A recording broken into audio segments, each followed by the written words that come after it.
Rohit Kohli Gill fix, KL Rahul और Jaiswal spare batsman, Rituraj Gaekwad, Iyer, लेकिन किस्मत से जूझते हुए अय्यर साहब, शामी के हाथ फिर से नाकामी, लेकिन सिराज को है मौका। और हम सबके प्यारे चहेते हर्षित राणा बैटिंग ऑलराउंडर, किसकी चमकी और किसकी फूटी किस्मत। सिलेक्टर्स का मूड कैसा था सिलेक्शन के टाइम पे, और कोलकाता नाइट राइडर्स ने भी ले लिया एक जबरदस्त फैसला बीसीसीआई के कहने पर। बहुत कुछ है चर्चा के लिए भैया, अरे सब कुछ ट्रेलर में ही थोड़ी पता लग जाएगा, अब वीडियो देखोगे तो ही तो कुछ पता चलेगा आगे की कहानी का। आओ खेला शुरू करें। सब्सक्राइब का बटन दबा दे मेरे काबिल दोस्त। हा भाई स्टार्ट करते हैं एक बड़ी खबर से। सबसे पहले देश के ऊपर कुछ भी नहीं है। खबर आई है कि मुस्तफिजुर रहमान बांग्लादेश का खिलाड़ी, उसे रिलीज कर दिया है कोलकाता नाइट राइडर ने आईपीएल 2026 से अपनी टीम से।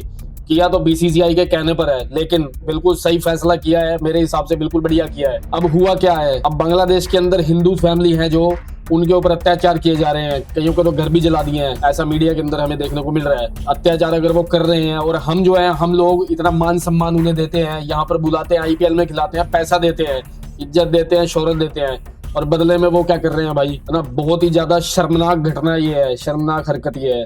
कोकी और ये बांग्ला दोनों भाई बहन ही है, एक जैसे ही हैं। मैं समझता था कि दोनों अलग अलग हैं भैया, दोनों अलग अलग हैं, एक दूसरे से चिढ़ते हैं, लेकिन ऐसा कुछ नहीं है, सेम ही काम कर रहे हैं। तो मेरे हिसाब से तो सही फैसला है कि एक ही खिलाड़ी जो था लिया था उसको भी बाहर कर दिया है। इतना सा बांग्लादेश है, इतना सा।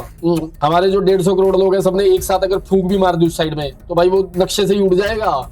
ये उनको समझ में नहीं आता। तो खिलाड़ी की बेशक कोई गलती नहीं है, लेकिन वो अपने देश को रिप्रेजेंट कर रहा है, तो इस वजह से उसे भी ये चीज का खामियाजा भुगतना पड़ेगा। अल्टीमेटली नुकसान तो सभी का हो रहा है भाई लोग। दूसरी जो बड़ी खबर है, स्क्वाड अनाउंस हो चुका है इंडिया वर्सेस न्यूजीलैंड का। एज यूजुअल हमें पता ही था, रोहित कोहली चट्टान, रोहित और कोहली ये तो टीम के अंदर है ही है। तो भाई शुभमन गिल की वापसी हुई है एज ए कैप्टन।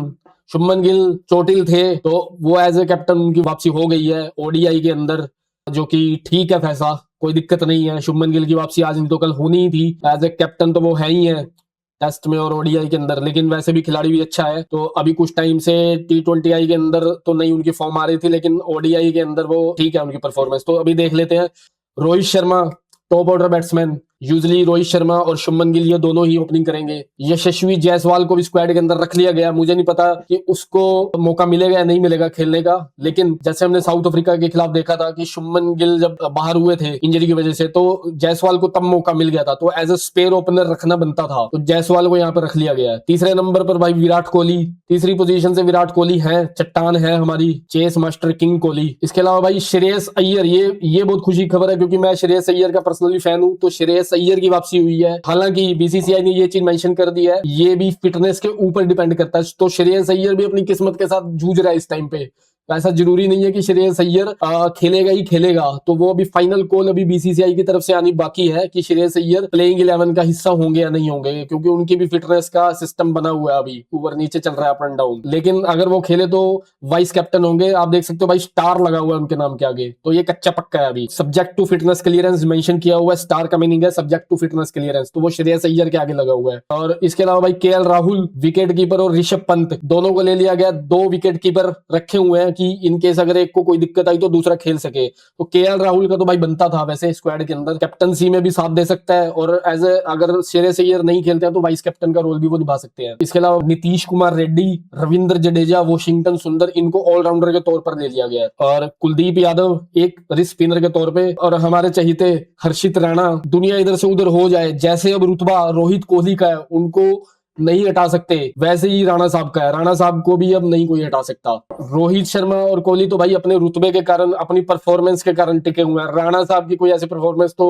चलो उनको भी रखा हुआ है, ठीक है। अब पता लगेगा उस टाइम पे कि पर्ची साबित होंगे या कोहिनूर का हीरा साबित होंगे, तब पता लगेगा मैच के अंदर। मोहम्मद सिराज को मौका मिला भाई, ये भी चलो खुशी की बात है।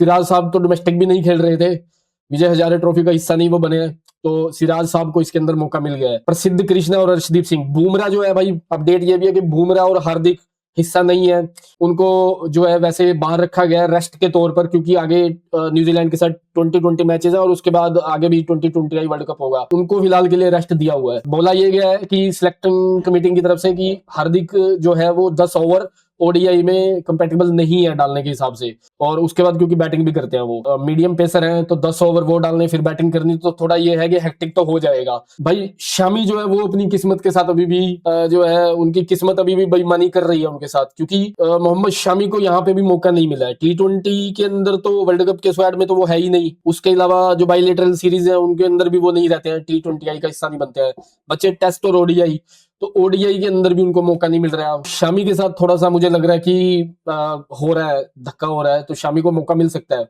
अभी उन्होंने हाल फिलहाल परफॉर्मेंस भी अच्छी दी थी और अपनी फिटनेस भी क्लियर की थी, तो शामी को मौका मिलना चाहिए मेरे हिसाब से, तो क्योंकि बुमराह भी हम नहीं है तो एक खिलाड़ी बीच में रखना चाहिए था ऐसा। इसके अलावा इन्होंने प्रसिद्ध कृष्णा को मौका दे दिया है, तो भाई प्रसिद्ध कृष्णा अब साउथ अफ्रीका के खिलाफ हमने देखा था, पीटा बहुत पीटा था, लेकिन ये है कि एक मैच में 4 विकेट निकाल गया था। पहला ओवर तो उसमें भी पिटा था, लेकिन बाद में बाकी के 3 ओवर उसने अच्छे निकाले थे और विकेट निकाल दी थी। तो अब प्रसिद्ध कृष्णा को मौका मिलेगा या नहीं मिलेगा, प्लेइंग 11 के अंदर कैसे रहेगा, जहां तक मुझे लग रहा है भाई, अगर मैं अपनी बात करूं, जो पहला ओडीआई रहेगा उसके अंदर मुझे लग रहा है जो मौका मिलने वाला हर्षित राणा और मोहम्मद सिराज को मौका मिलने वाला पेस गेंदबाज की तरफ से। कुलदीप यादव होंगे उसके अंदर, और वाशिंगटन सुंदर, और मेरे ख्याल से तो रविंद्र जडेजा, 2 ये, बाकी शुभमन गिल, रोहित शर्मा, विराट कोहली, 3 ये हो गए। और उसके बाद अगर श्रेयस अय्यर हुए मैच में तो श्रेयस अय्यर, अदरवाइज केएल राहुल को मौका मिल सकता है। यहाँ पे गायकवाड़ को नहीं लिया गया स्क्वाड के अंदर, ऋतुराज गायकवाड़ जो अच्छी फॉर्म शतक मार के आए थे पिछली सीरीज में, तो उनको कंसीडर नहीं किया गया है। शायद कहीं ना कहीं इनके मन में होगा कि उनकी जगह नहीं बन पा रही है ऋतुराज गायकवाड़ की। लेकिन देखा जाए तो ऋषभ पंत को रखा गया है, मेरे ख्याल से गायकवाड़ को इनकी जगह ठोका जा सकता है, लेकिन वही है कि विकेट कीपिंग की वजह से इनको रख लिया होगा कि एक एक्स्ट्रा हमें विकेट कीपर मिल जाएगा। या फिर ये जो ऑलराउंडर है नीतीश कुमार रेड्डी, रविंद्र जडेजा और वाशिंगटन सुंदर, इनमें से एक नीतीश कुमार रेड्डी है जैसे, इनके साथ किया जा सकता था अप एंड डाउन, या तिलक वर्मा को कंसीडर किया जा सकता था। तो भाई लोग ऐसी कुछ 11 बन सकती थी जिसमें अच्छे खिलाड़ी जो हैं, जो ऑलरेडी परफॉर्म कर रहे हैं, तो उनको भी कंसीडर करना जरूरी था, क्योंकि 50 ओवर का मैच है। तो ऋतुराज एक अच्छा स्टेबिलिटी वाला खिलाड़ी है, 50 ओवर के हिसाब से बहुत अच्छी फॉर्म में भी है, मेन बात ये भी है। लेकिन मैं ये दुआ करूंगा कि अब गायकवाड़ नहीं है तो अय्यर को मौका मिले, अय्यर खेले और विकेट कीपर के तौर पे केएल राहुल खेल ले, और मिडिल ऑर्डर में एक स्ट्रॉन्ग बल्लेबाजी हमारी बन जाती है उस टाइम पे। 5वें नंबर पे केएल राहुल वैसे भी सही रहेंगे। पहले पर आ गया रोहित शर्मा, दूसरे पर आ गए अपने शुभमन गिल, उनके साथ ओपनिंग जोड़ी। उसके बाद आगे हमारे विराट कोहली, तीसरे नंबर पर विराट कोहली को कुछ नहीं हिला सकता कोई, ये तो फिक्स है ही है तीनों। चौथे पर Shreyas Iyer subject to availability, और केएल राहुल 5वें पर। 6ठे पर आ गए हमारे रविंद्र जडेजा, 7वें पर सुंदर, उसके बाद तो कुलदीप यादव, हर्षित राणा और फिर मोहम्मद सिराज, फिर एक हमारा प्रसिद्ध कृष्णा या अर्शदीप में से एक। तो देखते हैं कि फर्स्ट ओडीआई में किसके साथ जाना चाहेंगे। ये है भाई कुछ ओडीआई स्क्वाड। भाई वो स्क्वाड आपको कैसी लग रही है, आपकी अपनी स्क्वाड क्या हो सकती थी, किस खिलाड़ी को बाहर बिठा के किसको अंदर करना चाहिए था, ये कमेंट सेक्शन में मुझे जरूर बताना। और भाई वीडियो अगर अच्छी लग रही हो तो लाइक करना, शेयर करना, चैनल को सब्सक्राइब जरूर कर लेना भाइयों। एक खबर तो ये भी है भाई, शुभमन गिल जो है वो अभी विजय हजारे ट्रॉफी के जो मैचेस चल रहे हैं उसमें पंजाब की तरफ से खेलते हैं ये, तो अब फिर किसी इंजरी की वजह से वो फूड पॉइजनिंग हो गई या उसकी वजह से नहीं खेल पा रहे हैं। तो भाई मैं ये सोच रहा हूँ कि बहुत कम खिलाड़ी ऐसे हैं जो कम टाइम पे ज्यादा इंजर्ड होते हैं या ज्यादा बीमार होते हैं, तो शुभमन गिल भी अपनी एक तो खराब फॉर्म से जूझ रहे हैं ऑलरेडी, उनका अंदर से मनोबल टूटा हुआ है, ऊपर से भाई इंजरी नहीं उनकी साथ दे रही है, कुछ ना कुछ उनको हुआ ही रहता है। बोलना पड़ेगा भाई नजर वजर उतार लो, घर वालों को उनके बोलना पड़ेगा कि नजर उतार लो भाई मैच से पहले ही, क्योंकि अब स्क्वाड का हिस्सा तो वो है ही है, मैच का प्लेइंग 11 का हिस्सा भी वो है। हम यही चाहते हैं कि शुभमन गिल अच्छा परफॉर्म करे, एज यूजुअल करे और शतक पे शतक मारे, इस मैच में भी फॉर्म वापस लेकर आए। लेकिन वही बात है कि अगर ऐसे कुछ ना कुछ होता रहा है ना, तो फिर बात नहीं बनेगी। तो चेक करना पड़ेगा, झाड़ा वाड़ा लगवाना पड़ेगा इनका कुछ ना कुछ। आज की वीडियो के अंदर तो भाई यही था। बुमराह को मिस करेंगे जरूर, हार्दिक को ओडीआई के अंदर वैसे भी ज्यादा कंसीडर नहीं करते हैं, तो मे बी बुमराह की कमी हमें जरूर खल सकती है, पर उसके लिहाज से इन्होंने सिराज को अंदर किया है, तो देखना पड़ेगा। सिराज वैसे थोड़े महंगे साबित होते हैं, लेकिन विकेट वगैरह निकाल देते हैं, पेस उनके पास अच्छी है, अच्छा अटैक हो जाएगा मेरे हिसाब से। अगर इधर से अर्शदीप, उधर से कृष्णा और हर्षित में से एक, और इधर से सिराज, 3 ये हो जाए, कुलदीप आ जाए, बैट्समैन हमारे पास टॉप ऑर्डर तो 6 नंबर तक ऑलरेडी फिक्स है ही है। एक अच्छा कॉम्बिनेशन बन जाएगा प्लेइंग 11 का। लेकिन न्यूजीलैंड खतरनाक टीम है, अच्छी टीम है, इतना आसान नहीं रहने वाला है, लेकिन रोहित कोहली है तो भाई क्या ही गम है।